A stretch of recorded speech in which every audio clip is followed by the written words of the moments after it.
was not. What's up, King? I'm putting cases on all you mother.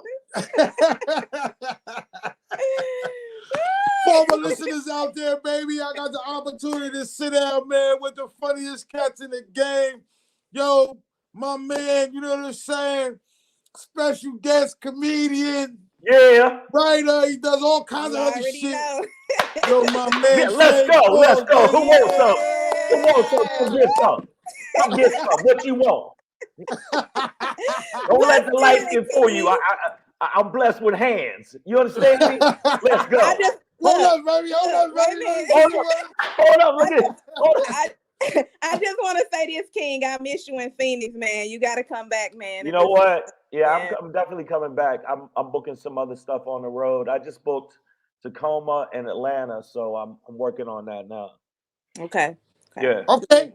Well, let's get it cracking, man. Let everybody know, because everybody don't know, and it's a shame. Man, a lot of people don't know. Yeah. You know what I mean? If it's a shame if they have not seen you perform live, yeah, let everybody know where you originally from, man, and how long you've been putting your work in, baby. All right, first off, I've been putting work in for about 25 years. That's number one. Number two, if you haven't seen me, you're slow. You're a slow bus kid. Because if you haven't come see me live, man, what's wrong with you? You probably poop on yourself and just sit in it. So from Brooklyn, New York, you know what I'm saying, all day, every day. It is what it is. And Comedian Shang. And if y'all need to do me a favor, anybody that watches this live feed, I need y'all to follow me on the gram at Comedian Shang and check out the website, iamshang.com. IAMSHANG.com. You know what it is. That's what it is. You heard it first right here with Media May, goddammit. No. Yeah. Shane, what was the inspiration, man? What made you at some point want to be a comedian? I mean, you tell the story. Usually starts off being a class clown and all that, but I've heard that 1,000 times. Nah. You tell me, man, what really was the inspiration, man? I was like, remember Lawrence Fishburne, where he was the militant and where he's like, how come there ain't no brothers up on the wall? And do the right thing. I was that dude. Do the right thing, baby. Remember, do the right thing. Yeah, I was him, but people thought I was serious, but they would laugh. Because I would say some wild stuff about cracker ass crackers. So they said, man, you go on stage, you be funny, you do that. And some dude bet me $50 I wouldn't do it, and then I did it. And then the owner was like, you're a little harsh, but you should come back next week. Jesus Christ. Can't believe you said it right to their face. That's straightforward. You are an aggressive Negro. I'm scared of you. That's why I'm laughing. Because I used to roll in with like 5 hard knock ass niggas that was ready to roll, and so they didn't know what to think of me. But then I realized the game and how you're supposed to do it, and it's like, please don't scare the big white men. And so that's why after that they was like, yo, let's see what he could do. And then some other older comics took me under their wing, and I worked with Paul Mooney and Dick Gregory and so Paul Mooney's like, let the angry yellow nigga say what he wants to say. I am surprised. I'm an angry nigga, and that's one angry nigga. I know that. I can tell you that. And so I used to do shows with him, and Dick Gregory cussed me out every other show. And love Dick Gregory. He would cuss me out though. I'll be like, do you like me even? It's like, shut up. Shut up. It was like the scene Fences. Remember Fences where I ain't got to like you. You eating, ain't you? So that's how he treated me, man. That's how Dick Gregory treated me. He treated me like, you on the show, ain't you? Shut your mouth. Right. I'm like, all right, man. Damn, man. Like, and the young part of me was like, man, I should piece you up, you old cranky motherfucker. And then the other side, then I was like, no, respect to the elders. So that's basically how I got started. I used to open for a lot of like alternative black punk funk bands. Okay. And then I kind of segued to comedy clubs. Yeah. And the comedy clubs. That's diverse too. That's different. Absolutely. That's different. Did you start out in New York? Was it start in Brooklyn or did it? Pittsburgh and Brooklyn, because I went to art school there, and then but it was primarily New York. I was my legs, where I got my comedy legs is all New York, and then I moved from New York to LA. Okay. Yeah. Had to be pretty tough. That's where I'm at now. Yeah. Right. Had to be pretty tough coming up in Brooklyn because back home, hey man, listen, we're gonna tell you the truth. And not only may boo you off the stage, somebody might literally come and pick you up and throw you out the back door. Yeah, real talk. Yo, I got in a fight in Jersey, but I've been in like 3 fights pertaining to comedy. Philly, Jersey, Harlem. Okay. And, Long Beach. When I got out here, somebody pulled a gun on me. So somebody pulled a gun on me because his girl was heckling me, and she didn't have these 2 front teeth. And you can't heckle me if you're missing these 2 front teeth. You know what I'm saying? Because you gonna go in. I was like, it's pretty hard for a jack-o'-lantern to heckle me. And I think I slipped up and called her a bitch. And her man was a Crip. And he came out of the bathroom gun sideways at, Menace to Society, gun sideways shit like this. And it was like, did you call my hoe a bitch? And I'm like, I think we're both on the same page, bro. And that was scary. I thought part of me was like, well, I'm gonna get shot, so fuck him. And I literally was like, yo, man, you had that gun, man, be a whole different ball game. But you the man right now, because you got right. And then he went to do that, and then another comic, Brandon, was strapped and came and walked me off the stage and walked me down the steps. I go to my car, and when I got my car, that's when I got scared. It's weird. I put my hands on the steering wheel and went, oh, goddamn. I almost got shot. I got a kid. What am I thinking? Like, it didn't hit me until I got in the car, and my heart was beating out my chest from the time I got in the car to drive all the way home.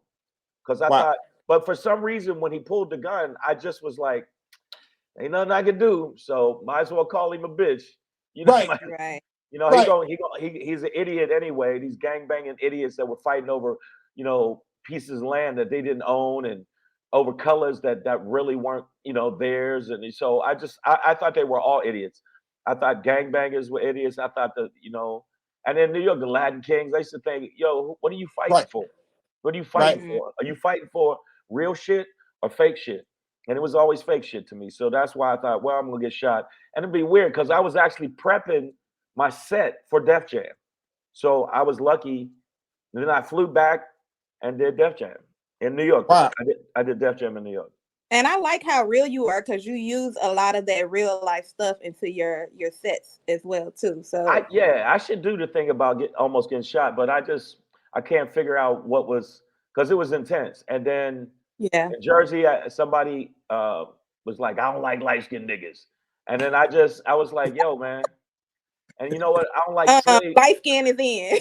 No, I didn't say that. I said I don't like slave mentality ass niggas. Right. Yeah, I never seen you act as hard with somebody white. Shut up, sit down. And really, I'm the wrong nigga. I don't know who you think I am, man. And then I came off stage and we had to, it is what it is. By the way, I'm 7-0. I don't want to let all you people out there to watch, think, Kyle, you can run up on comics. I'm 7-0 when that happened. I ain't lost one. I got my lip busted, now eye cut, but I ain't lose. So how about that? So yeah, but I'm too old for that now. But I'm saying when I was younger, I was about that life. And now I'm like, I just want nice linen. And when you get to a certain point in your age, you go, I just want to eat some fucking cookies. I just want some cookies. I just want to watch Netflix. I want to watch some cartoons like now. But when I was younger, I was stupid because I thought about it. Because I don't know if you can, because I'm so high up, because the light. There's a mark across my nose here, like this, and I have little. If you saw my face up close, I got so many little nicks and cuts and stuff. And then I looked at myself the other day and thought, half of those were from stupidity. I could have left. I could have walked away. And I felt like I was trying to prove a point. And I also, my comedy, I was like, when I come off stage, I ain't no jokester. I ain't the same nigga on stage. The dude on stage is different than the dude that you're talking to. So, but comedy, then I figured it out business wise. You can't be rah rah all the time. You know who? Uh, uh, what was his name? Ronaldo Reyes. You know who Okay. Ronaldo Reyes? Yeah. Yeah. Ronaldo, I was about to get in another fight at the Comedy Act Theater out here because the dude was about to. This dude named AJ Johnson, comic named AJ Johnson, start talking smack to me. And my attitude is, if I don't know you, you can't start just talking to me like that. So I was like, yo, I'm gonna piece him up. I'm gonna piece him up. And and that's when I learned my lesson. Never got in trouble again. He came over to me and said, you know what, man? I'm arguing with this nigga for about an hour. And then I realized who the asshole was. And I walked away. Now I didn't get it at first. Right. And I thought about it like, wait a minute. I'm the asshole for letting them get into me. And I never let shit get to me again. Like, if he wouldn't have said that to me, I probably would have got in trouble. Right. And I didn't even really know Ronaldo Ray. But that was cool. And then after that, I was like, I soaked up everything these OGs would tell me. I would listen. You know what I'm saying? John Witherspoon used to tell me, if you made $100, you really only made 65. You take that other money, you put it in the bank because this comedy thing is up and down. So I did that for a long time. I stacked chips because I was scared that this shit could go, you know. No, those is absolutely valuable lessons because as a comedian in your earlier days, you don't know when your next show is up. You don't know when somebody else is gonna kind of like your liking or your kind of. You know what I'm saying? So and you have to have something. You gotta have something to fall back on. You know what I'm saying? And real shit. I'm curious to one of the earliest shows that you did in your career where you bombed. I can tell you. Cause usually that break a motherfucker and motherfucker don't want to do it no more. You know what I mean? That'd be it. Like, man, fuck this comedy stuff, man. They laughed and do it. How you gonna do it? I said, well, what about my mama? Boo your mama too. You're like, boo your mama too for letting you tell these jokes. I'm like, yeah, okay, I can tell you it was a place in Alexandria, Virginia. No, it wasn't Alexandria, Virginia. Is Laurel, Maryland. I was killing on stage first 10 minutes. And then I did a joke about Marion Barry, not realizing they liked Marion Barry. Right. So they start booing me. And I figured, well, I can't recover from this shit. So I said, good night, get off the stage. And the owner was like, man, how you go from getting laughs to just get booed that bad? He said, and why would you talk shit about Marion Barry? We love Marion Barry. I said, I didn't know. Once somebody spoke crack, I felt like I could make fun of them. Right. Yeah, and I didn't know that they were like, no, you can't make fun of him. So I'm walking to the car. This is the wildest shit ever. I'm in the parking lot walking to the car with the other comic because I had to wait for the other comic to ride me back to the hotel. People booed me in the parking lot. Wow. Damn. Like we outside the club and people were walking past as they were leaving, booing me. Wow. And then that's pretty hard. It was, man. I was like, and I kept saying, but I'm off stage. Y'all ain't got. You ain't start flaming people outside, did you? No, because I had already learned. Yeah, I learned my lesson with some other stuff. Because my first reaction back in the day was like, you know, like immature, like anger, like yo, you ain't like my jokes. Yo, how about we, stupid stuff, some rah stupid shit. But no, after that, it made me like go harder in the paint. If anything, it made me go, okay, all right, I know how to shift gears. When I see people not digging the joke or if I'm pushing the envelope too much, I say, okay, let me shift to this. Let me talk about this. Let me talk about, maybe family or relationships or whatever else. And so, because sometimes I know like last night, I pushed the envelope a lot because I was talking shit about these rednecks that are Trump supporters. And because they dumb. All of them dumb. All of them is dumb. They all walk around, they pass around a family tooth. They just, they dumb. And they follow an insurrectionist and they follow a racist, bigoted insurrectionist, twice impeached ex-president. that shouldn't have been president anyway, because niggas in New York knew Trump was corrupt from get-go. Right. Right. Yeah, you know I'm telling the truth. And the rest of the No country, question. yeah, the rest of the country had to learn. And now they questioning whether they should put him in jail. So I was doing jokes about it last night, and some people got mad. I said, man, is there a force field around your chair? You can get your ass up and leave. And the crowd was like, yeah. And that was cool because the rest of the crowd was like, yeah, get up and leave, rednecks. And so it worked out in my favor. So I had a really strong set last night. We did 2 shows. We ended up doing 2 shows, Okay. which was cool. Second show wasn't. It's funny. We did another show because the first show was so full.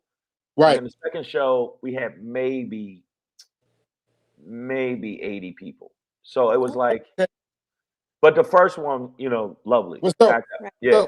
Yeah. Because I was gonna ask, like, with the different vibes and the different audience that you have, do you already know how you're gonna like be prepared when you come on stage? Do you like get a feel from the audience first, or do you already know like what you're gonna come out and just like say? Like the first 5 minutes, no. And then after that, I kick into my set. Right. Okay. But yeah, the first 5 minutes, I feel out the crowd. I talk to them a little bit. I don't jump right into my jokes. Like some people jump right into the jokes. I figure, Right. let me talk to them. Where they from? What's up with you? How you doing? How you feeling? And then I go, oh, okay, I got it. Know where they're from. And then if you say something harsh, if the crowd really laugh hard, you know that it ain't no little soft yogurty ass crowd.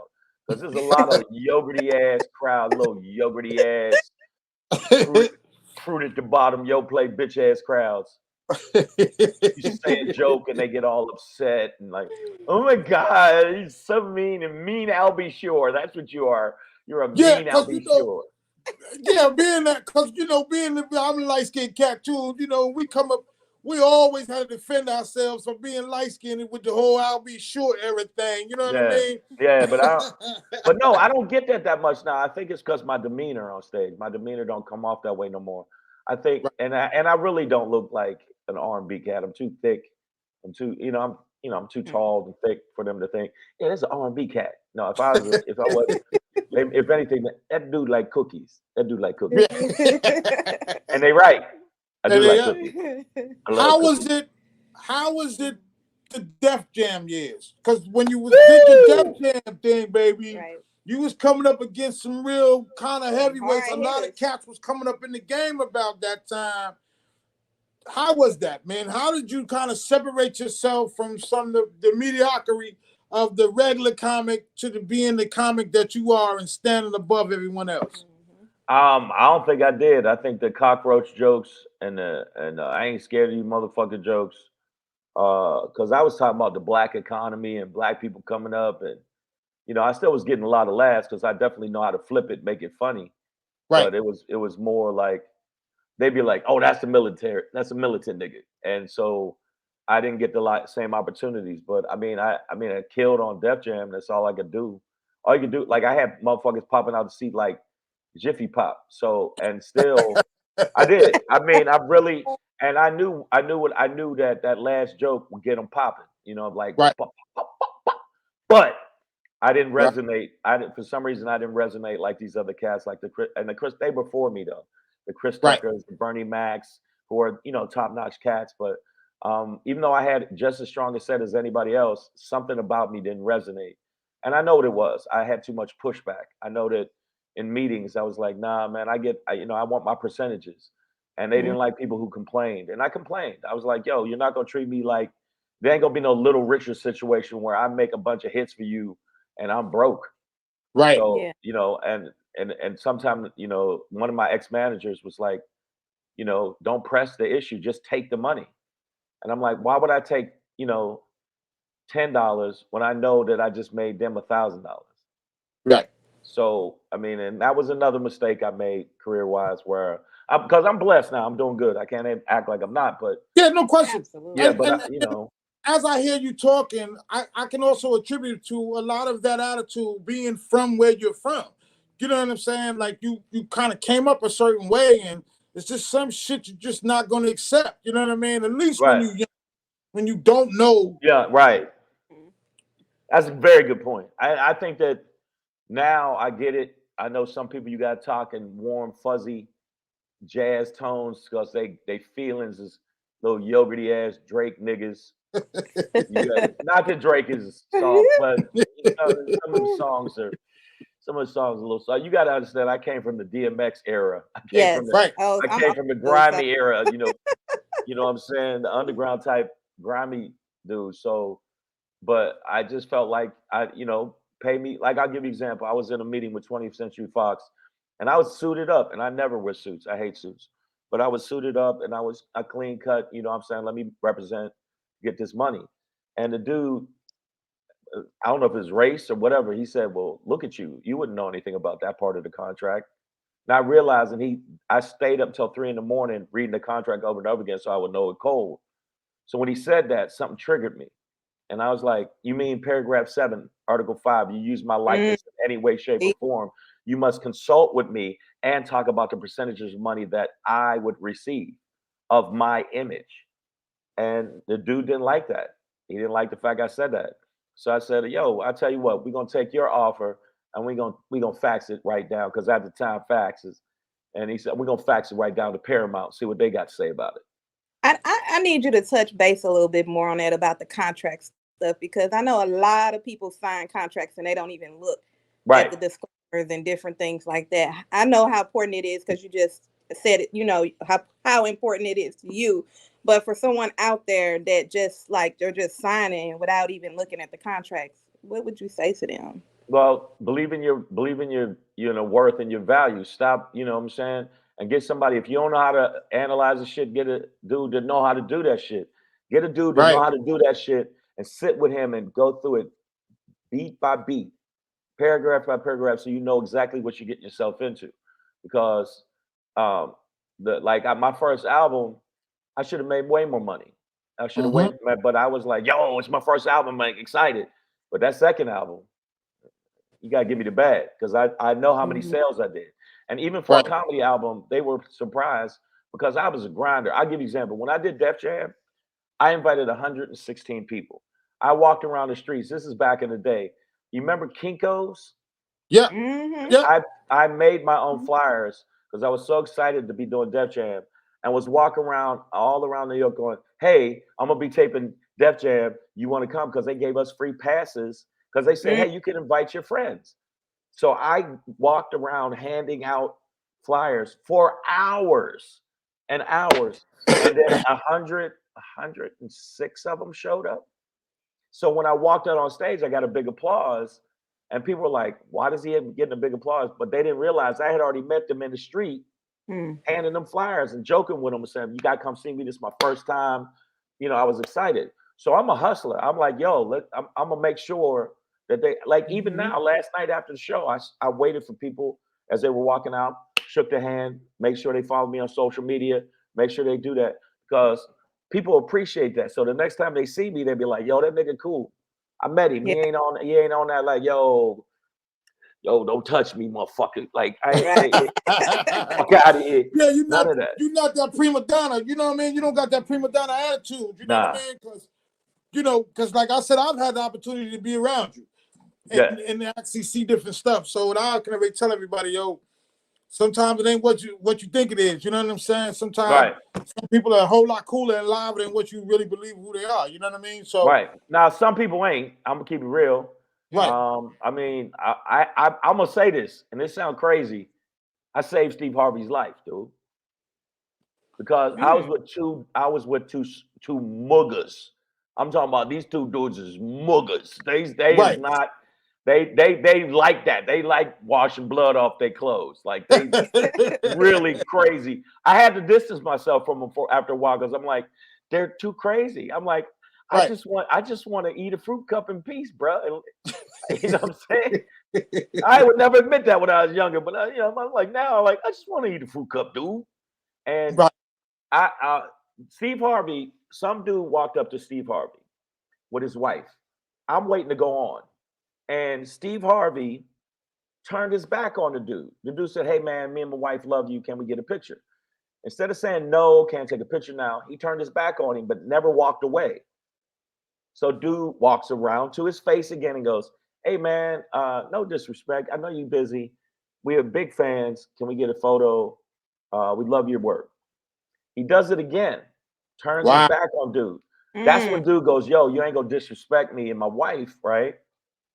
And then two big security guards that look like Thanos walk over and push dude out the building. I'm standing there like, oh, that was fucked up. But my boys is like, yo, we gonna wait for him to come outside. We gonna curb his mouth. Now I don't know if y'all know what curbing a person's mouth is. Make a person bite the curb and stomp their head. And they was really gonna do it because they was like, yo, fuck him. That was disrespectful. And even though he didn't do it to me or them, it made them not like him and want to hurt him. I had to tell him, first off, let me tape the show and let me leave. And if do what y'all want to do, because y'all grown men.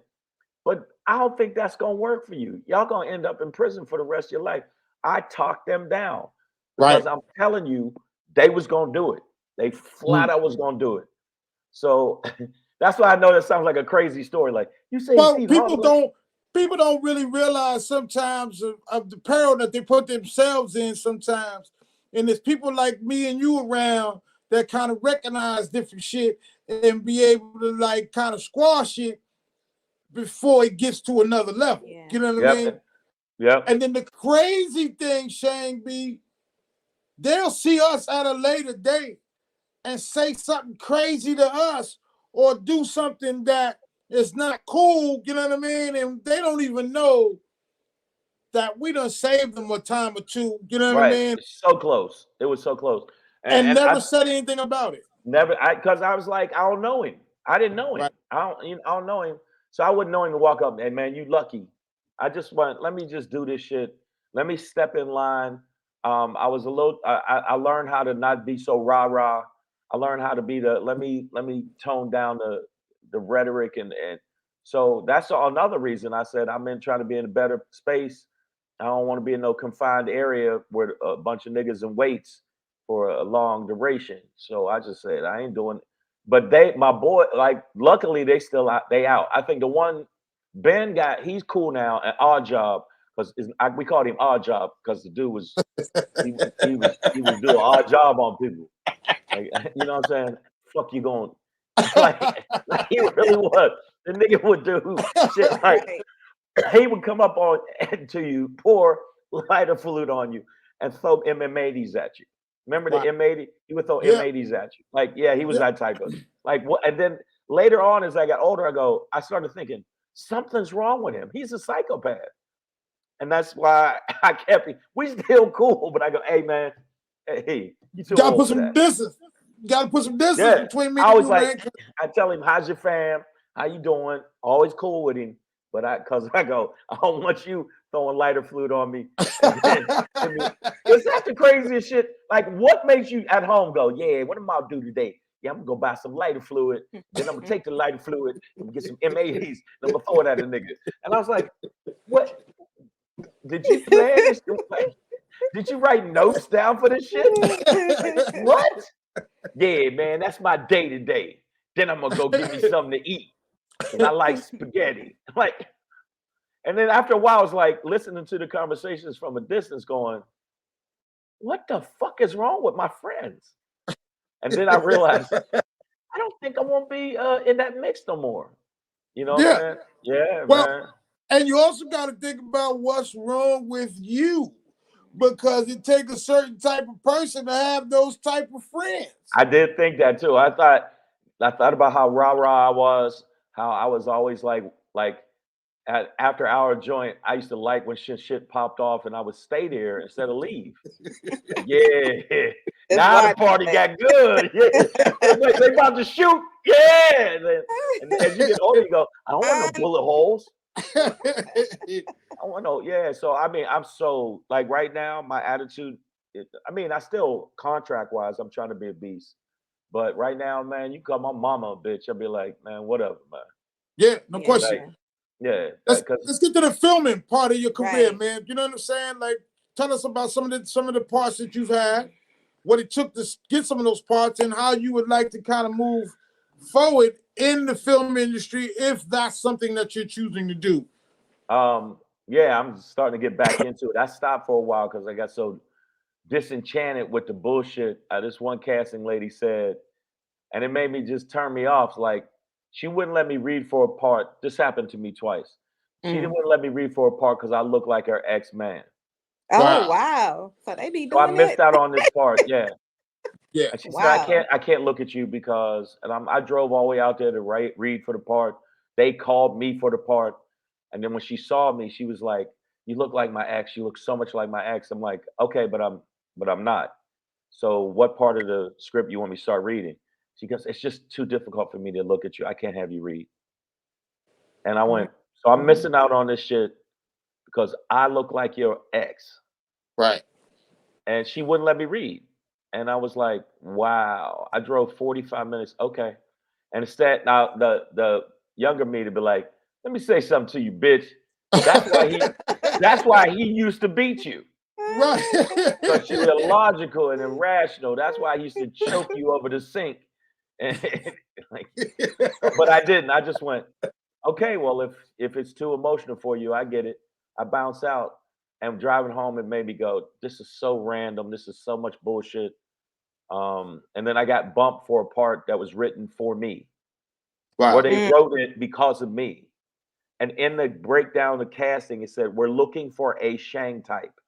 Wow. What? Realizing that I'm me, I'm coming to read for it, and I get it. Then still got bumped. I still got bumped for a bigger name. Horrible. Crazy. Yeah, So that's crazy. those two things happened. So it made me step off of film. It made me step off Mm. of film and go straight after comedy more because I can control the narrative. And then start doing really good at comedy. Start really getting some really good gigs. And I'm gonna definitely do another special. My special did good. My special on Amazon just hit 1 million views. Took 2 years though. Oh, Right. And congratulations. so it took God, 2 years. big ups to you For for real, that, Yeah. baby. yeah. I don't care Yeah. how long it took. You still got to the Right. one It in, took baby. 2 years, man. It took 2 years, but I got that. That's cracking, and people really seem to enjoy it. So, and now we got the contract on Apple TV and Tubi, so it's getting out there. So I'm gonna keep pushing that. But film wise, I'm gonna start going back after independent films because it's a little bit more creative, and then use the independent films to go back into the mainstream films because I've done some mainstream films, and I've done a lot of mainstream TV dramas. For some Mhm. reason, Right. I don't get as many comedies as I get dramas. I did 5 out of the 10 top dramas. I guest Okay. starred on 5 of the 10 top dramas, and I don't have an agent. I don't have an agent. I don't have a manager. They just were like, "Oh, we like you. Come in and read." And then you sit down, and there's 17 other dudes look just like you, and you go, Mhm. "Damn!" Like and then you come in and read, and you can hear the other dude reading, Uh-huh. like, and then I took the gun and I shot him, and I'm like sitting out there going, "Well, I ain't gonna do it that way." Right, right, You right. know, because my main thing now when I go read, I try to keep it as because everybody try to act like, well, he's acting. No, that's a facet of that person. So just be a different facet of yourself, and it works. Because instead of trying to be like, and that's when I took the gun, you know, and make the face, and then you Yeah. say it like how you said, and that's when I took the gun, Yeah. and then it plays better not only on film but on television. So the last couple things I read for, that was the mentality, and it worked. So I mean, I haven't booked. I haven't booked a commercial in 4 years. Oh, all right. Mm. But I booked voiceovers. I booked a lot of voiceovers, but I haven't booked a commercial. I had like 2 commercials back to back. Then I ain't booked nothing. And then acting wise, I haven't booked anything for a while. But comedy wise, I booked a pretty good amount of stuff. Okay. Okay. That's what's up, man. What's the So ultimate what goal? next? At the Right. end of the What's day, next? you know what I'm saying? What's the ultimate goal? Film? Is it comedian? Is the show your own super special on Netflix? I mean, you Yeah, tell us. Netflix. I want it Okay. like if you look at right now, a lot of people were split down in the middle on Chris Rock special. But when you see how much impact a special can make, like Earthquake special changed his life. Yeah. I think that Chappelle's first special called "Killing Me Softly" changed his life.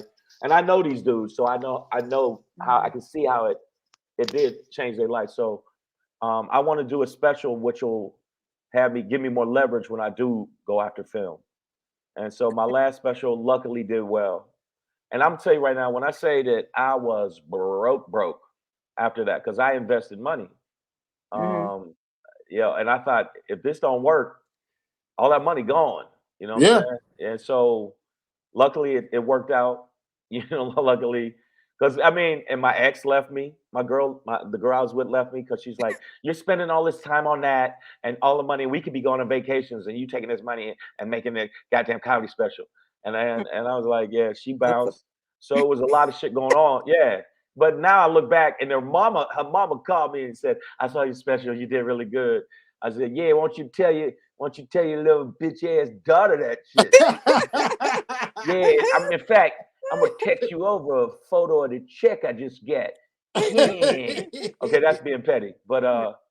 no, I'm being a little petty. But hey, I've been to see you do shows where you said I'm petty and I can be petty, motherfucker. I don't got a problem with being petty at times. Nothing wrong with that, but yeah, she bounced. She with some boxer dude now. So and people are like, you care? No, once she leave, it's like whatever. She could get 1,000 dicks to the face, and I wouldn't care. I don't know where you get a parade of 1,000 dicks, but she could take 1,500 dicks to the grill, and I still people are like, "Does that hurt your feelings?" I'm like, my face ain't getting pelted with penises, so I ain't tripping on it. But it was rough. It was rough because it was so unsure. But then when it started picking up, and I got like a 99% approval rating from the audiences, I was like, okay, maybe I will, wasn't as much of a risk as possible. But at first, I really was like doing it myself. I was really like, yo, man, that shit gonna go right. I'm gonna have to start robbing people to get my, pay rent. I mean, and I'm saying because it took me like a year and a half to save the money up, dude. And Yeah. then, and people forget once you finish the special, it's the promotion. Right. So the promotion, and luckily the promotion, I had money for the promotion. But then after that, put it this way: if you look at the end of my special, I even say it on stage. I get people jump out the seats, people had a good time, and I was like, "This is amazing" because I'm 2 car payments back. I said that on stage, and if you listen at the end, you can hear me say it because I just was like, "I can't believe this is happening," and I ain't paid my car payments. Yeah. And then it was like now I look back and go, it worked. All the people said, and you want to drive around to people's house and go, I remember what you said, it wasn't gonna work. And you just want to drive. I don't know, look just past their house. Just get back in your car. But nah, man, it's just like the future for me now is stand-up special. Hopefully with Netflix. I will definitely do another one with Amazon, but I want to go with Netflix. I think that's the big dog. I don't know what y'all think, but I think it's the big dog, even though Amazon is a bigger audience. It'd be great. Amazon's a bigger platform than Netflix because they have the other platform of buying shit. Right. So more people visit Amazon because they come there to buy shit. Right. And then they watch stuff. But the notoriety. Exactly. And they ain't gonna pay me a lot of money. The notoriety is Netflix. The notoriety will. I put it this way: if I get on Netflix, and I'm gonna say this right now to anybody listening to this shit, if I get on Netflix, by the end of the year, I'll be a millionaire. Hey man, that's real talk, baby. Hey, and I'm feeling it 100% because I've seen you several times. You know what I'm saying? And look, I don't think there is a better comedian out there, man, that engages with the crowd the way that you do. You know what I'm saying? Appreciate it, man. Naturally funny. You know, you naturally funny. When you go out to see Shang, everybody, you enjoy your night. It's not just, a lot of times we go out, we hear a comedian, we be like, yo, he corny as fuck. Guarantee you do not have those thoughts in your head when you watch Shang perform, man. You know what I'm saying? I appreciate that, man. And you know how long I've been doing it too. So he knows. A lot of people don't know. And so for me to be even like, you know what's wild now? Other comics, like hitters, giving me like, yo, you the truth. Like, and I don't know how to take it. Like, really? Oh, yeah. Really? I still have that in my head. Like, really? Right. Or like a whole bunch of younger comics or established comics say, man, you a legend in this game, man. You doing it the way you want to do it. Because a lot of people don't realize my entire adult life, I ain't had a day job. I've just done comedy. Now I grinded. I was used to do security back in the day. I'm older than y'all, so there's a place called the Silver Shadow back in the day, and the zoo. It was called the zoo. So I used to do me and a dude named Beast, and we used to do security. And they picked me because a lot of people wouldn't see me coming. Like when you have a giant dude with a beard and a turban, you can see him coming. So they used to hire me because they said, "Well, some shit pop off, they ain't gonna see you coming." And I Right. know that's a crazy way to think. And I used to get $300 a night. So I was like, "Yo, Mm. this is so if I work 3 nights, I get a little bit more money. I got rent." So, Right. but then it started getting more dangerous, and then it got way more dangerous. And this dude named it's weird that I say Silver Shadow, but the dude's name Shadow. We used to do security for. We walked into he had a penthouse, Manhattan penthouse. He was balling out of control. I knew what he did, but I was like, I don't care. He's giving me $300 cash. I don't give a Right. fuck, right? We take him to his thing like Christmas Eve. We make sure he gets in it. He had an elevator that went to his place. That's Wow. ball and crazy shit, right? Right. Right. And apparently the next day, my boy called me and they had painted the building with him. Like Mm. Wow. they shotgun this nigga. And I thought, what if we'd have went upstairs? And it scared the shit out of me. And I said, I'm focusing totally on comedy. Right. And I never stopped because I just thought, you can't throw hands when somebody got a shotgun. And they don't, yeah. They killed this dude, and literally they said they found him everywhere. Mm. Wow. And that freaked me out a little bit. I was like, what you Right. mean everywhere? Like, no, like Everywhere. they found him in the kitchen, in the living room, and like, what? I just walked that nigga to the elevator. And I was like, oh shit, man, Yeah. I'm gonna write these jokes and I'm gonna do Yeah. comedy. I ain't doing this shit no more. Because we had some situations, and you know what the worst? I don't want you to take this the wrong way, Sonny, but you might. You know who was the worst when you're doing security and you're doing like at clubs? Women. They Mm. won't shut up. They want to fight you. Like men, you could talk to them a little bit like, yo, man, it's 6 of us and one of you. This ain't gonna Right. work out. So man, just have a drink, man. Go get some pussy, do something, man. But let's not start this shit. I And you want to could say talk to something them. about that too, because I grew up around a lot of men. So I grew up around my brothers and different things like that. So I know what you're talking about Right. with And the the women women, we try that to tell them, crazy. yeah, will y'all stop fighting? Will y'all just stop? Then they want to fight you. I remember Right. one Mm-hmm. girl, I had to get her, you know what a full Nelson is? I had to Yeah. get her in a full Nelson like this because she started bombing on me. And I was like, ow, that hurts. Women think their knuckles don't hurt. She punched me in the face, and we weren't allowed to punch them back. You ain't allowed to punch her back because you get in trouble because the club was like, whatever you do, don't punch him in the face. And then it took everything in me. So I spun her around and got her in a full Nelson. I started cranking that shit. I was like, yeah, let me crank this bitch's neck, let her show the difference. And I cranked her neck, and then you got to take them outside. They're not allowed to come back in. And I cranked her and took her outside and put her on the curb. And she's like, I can't believe you did that to a woman. Really, motherfucker? You just punched me in my face 4 times, and I'm light skinned. So after you get punched in the face, I came back in. It was all these red marks on my face, and so it was a combination of all of that, and it made me go, I'm gonna dedicate myself to stand up. I don't want to be around these kind of elements no more. And I think it was a Mm-hmm. cumulative shit of all the bad shit I saw, stepping on the Yeah. nigga. And then when I got to LA, really just like, let me try not to, other than the gun shit down in Long Beach at the Birdland West, that was creepy and sad because I thought I could have died. And I just had a kid. I had just had a Right. kid too. And I was like, I, if I wouldn't have, if Brandon, the other dude, Brandon wasn't there and didn't walk me upstate, that dude could have shot me. Yeah. So, and I'm like, why is comedy so dangerous for me? you know, why is this shit? But it was like, that West Coast, East Coast shit. There was back in the day, they would do that with everybody, not just rappers. Right. If you was from another city, hey, first off, we West Coast. And I'd be like, I just am trying to get a sandwich, man. I really don't give a fuck about all that.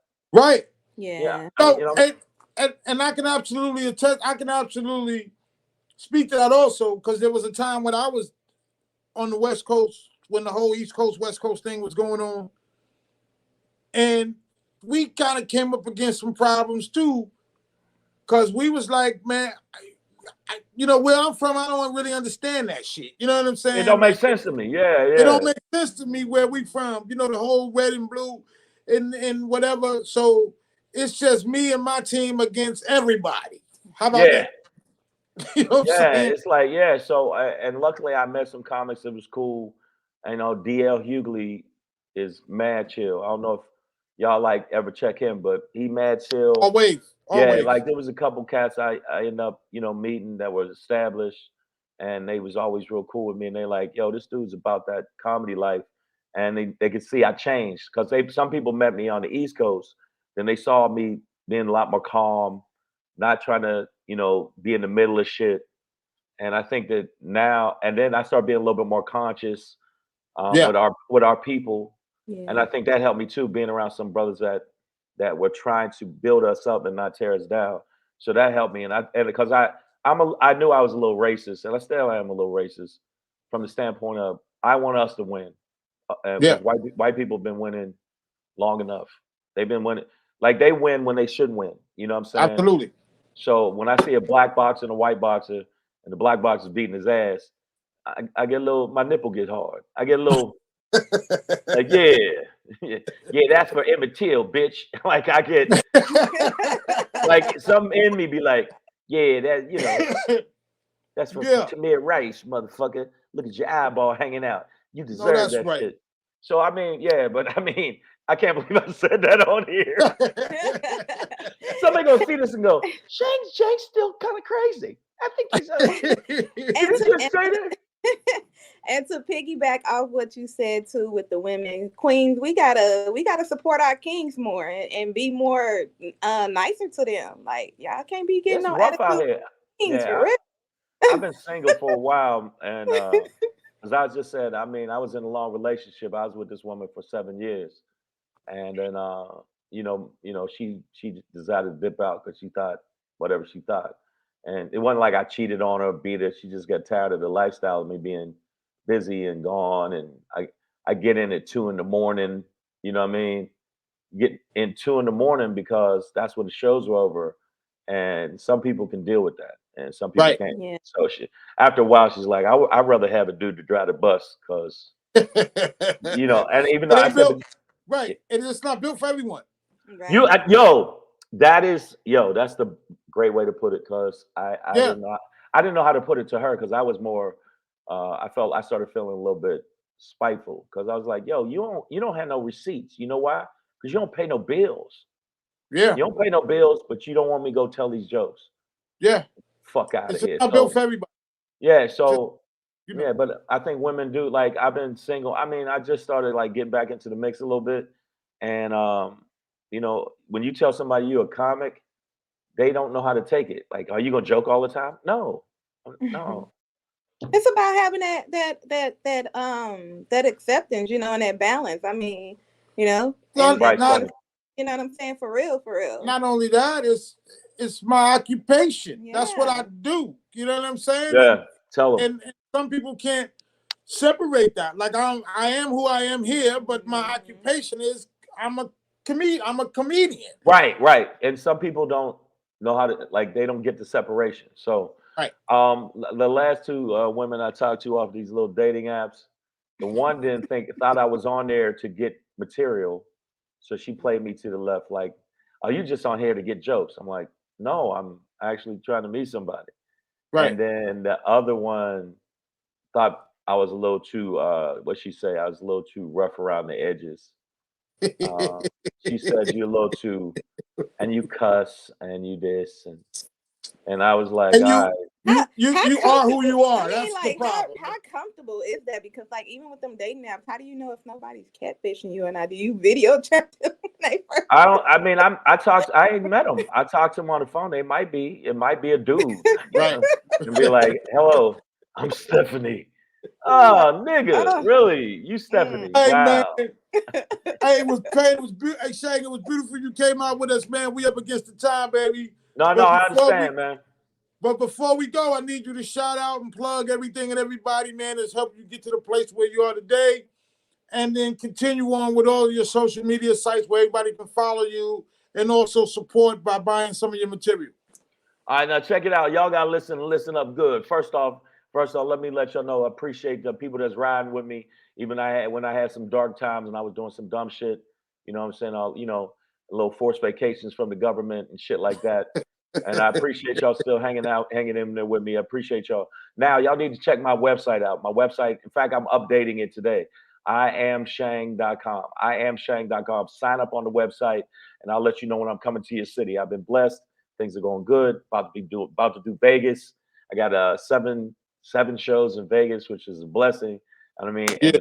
and the bag is nice. So make sure y'all follow me on Instagram at Comedian Shang, Twitter at Comedian Shang. They just let me back on Twitter, so I just got back on it. Plus, they said I was promoting violence, which I was. So, because I just said the January 6th people should need their ass beat. Yeah. You're going to run up on the Capitol and not get hands. Some shit just need to be said. Yeah, and then they said, well, that's promoting violence, because I did say one of them need their whole asshole beat out. And then I didn't realize that was promoting violence, and then it was. So I'm on Twitter again, at Comedian Shang, TikTok, at Comedian Shang. I got to do all this social media shit, even though I'm old school, I still got to do the new school shit. So follow me on that. Please follow me. And I promise you, I'm going to keep writing, keep working on material. I got some new shit. When y'all hear some of my new shit I've been doing the past like 3 months, I've been working on, y'all going to trust and believe. And now it's a little edgy, but it's funny. So I let y'all know. So make sure y'all do that. Make sure you check out the special. It's Shangri live in New York City. Check it out. Get these views even higher than they are now. And blessings to all the people that watched to get me to 1 million views. It took a while, but I appreciate y'all. And that's Shang with a G, not with an E. All right. Yeah, with a G. Yeah. Yeah, real talk, right there, Sonny. That's what I'm talking about. That's what the fuck I'm y'all talking. already know. Get his name right now. Yeah. You know what I'm saying? People be thinking I'm Shane and Shank and call me all kind of shit. Shank? The fuck call me? Right. Nigga, did you call me Shank? Yeah. Hey man, let me just say this, man, before you go.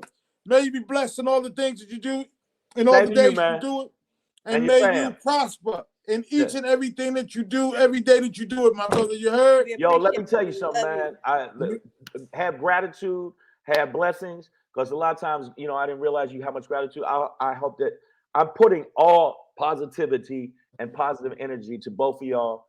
I still say both. I can't stop. We appreciate you. Thank you. BOFF, both of y'all. Both. And I hope that everything was good with you and your fam. You and your fam is good. I know. I just caught myself. We gotta get you back to AV. Yeah. We gonna get it, man. Hey, man. See you later, man. And bless, baby. All right, man. Yo, everybody, be safe, y'all. Peace. All right. Peace and love.